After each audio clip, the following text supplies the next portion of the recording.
Linda tinggal di Colorado bersama putrinya Tess yang saat itu berusia 15 tahun.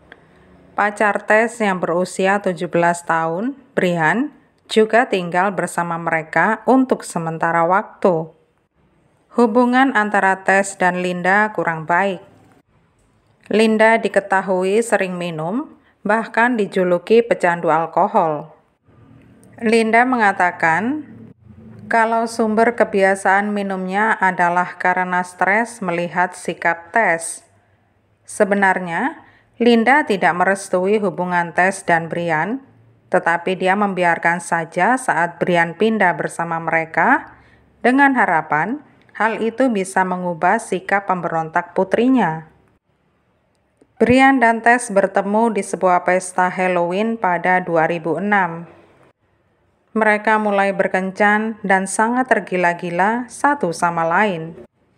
Brian menuntaskan SMA setahun lebih awal. Dia pindah dari rumah orang tua angkatnya ke sebuah kondominium dengan teman sekamarnya. Tess selalu ada untuk Brian dan saat tidak bertemu, mereka pasti berkomunikasi via MySpace. Brian diadopsi dari India pada usia muda dan tinggal bersama keluarga barunya di Colorado. Brian mengalami intimidasi, dan saat duduk di bangku SMA, suasana hatinya tidak dapat diprediksi. Polisi pernah dipanggil saat dia bertengkar dengan ibunya. Brian hanya mengatakan kalau dia menyesali kejadian itu. Polisi pun pergi saat semuanya tampak sudah aman. Hubungan Brian dan Tess semakin serius. Tetapi sayangnya, hubungan itu terlalu berat buat Linda karena dia sangat protektif terhadap Tess. Linda tahu kalau Tess sering bolos sekolah dan bahkan melaporkannya sebagai pelarian saat Tess semalam-malaman ada di rumah Brian. Linda mengira bisa mengendalikan Tess. Karenanya, Linda mengundang Brian untuk tinggal bersama. Sementara Brian dan Tess tidak betah terhadap Linda dan tidak mau berurusan dengan dia. Dan parahnya lagi, mereka mulai merencanakan pembunuhan atas Linda. Brian dan Tess secara terbuka menginginkan kematian Linda. Mereka memberitahukannya kepada siapapun yang mau mendengarkan, termasuk teman mereka, Jared dan Smith. Brian dan Tess memberitahukan kalau mereka akan mendapatkan uang dalam jumlah besar jika berhasil menjual rumah itu dan mendapatkan polis asuransi jiwa Linda. Pada Februari 2007, Tess, Brian, dan seorang teman mereka sedang makan-makan di restoran. Linda menelpon Tess sampai beberapa kali, dan saat itulah mereka memutuskan bahwa malam itulah Linda harus mati. Ketika mereka tiba di rumah, Brian menyuruh Tess dan Jared supaya membawa mobil mereka mengelilingi kompleks. Tess mengira Brian hanya butuh beberapa menit untuk berada di dalam rumah, tetapi ternyata sampai sekian waktu, Brian belum menghubunginya. Tess memutuskan mereka kembali ke rumah saja. Saat mereka tiba di rumah, ternyata Linda sudah meninggal. Brian sudah membunuh Linda dengan cara menikamnya, memakai pisau lipat dan pisau dapur.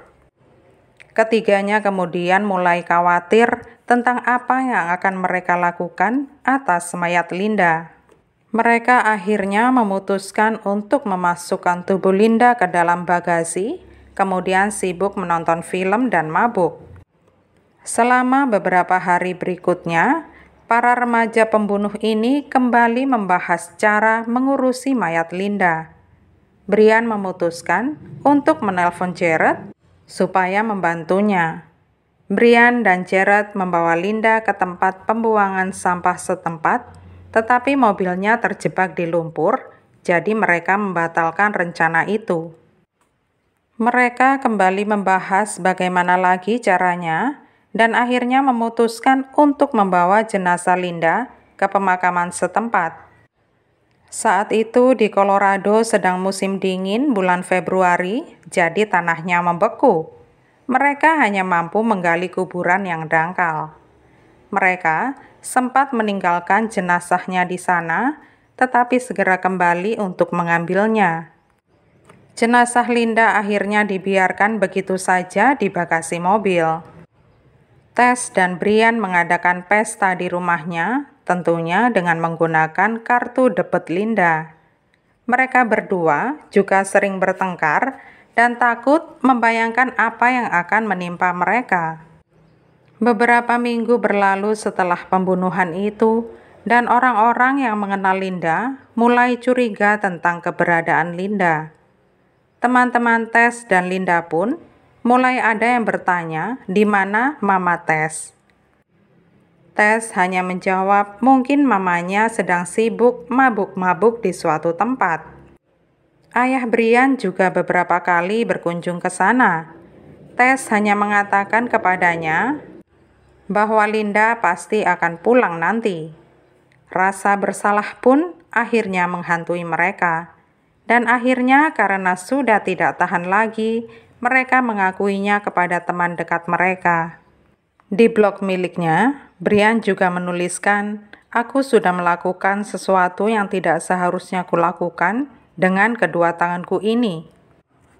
Seorang teman memberikan petunjuk kepada polisi, tetapi dia merahasiakan identitasnya. Dia pun tidak menunjukkan alamat pasti rumah Linda. Dia hanya memberi petunjuk arah ke rumah itu.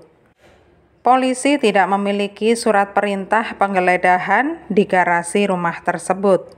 Jadi, polisi hanya menggelandang Tess, Brian, dan Jared ke kantor polisi.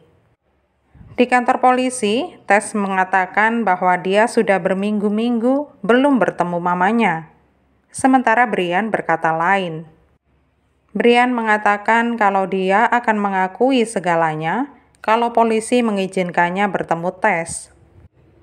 Tess diizinkan masuk ke ruang interogasi, kemudian keduanya saling berpelukan. Setelah itu, Brian mengakui segalanya. Dia mengatakan mencengkeram leher Linda dan merapatkan tubuh Linda ke dinding. Dia kemudian meraih pisau lipatnya yang hilang terbenam di leher Linda saat dia menikamkannya. Kemudian Brian lari ke bawah, mengambil pisau di dapur, dan menikam Linda sampai tewas. Surat perintah penggeledahan pun turun atas rumah Linda.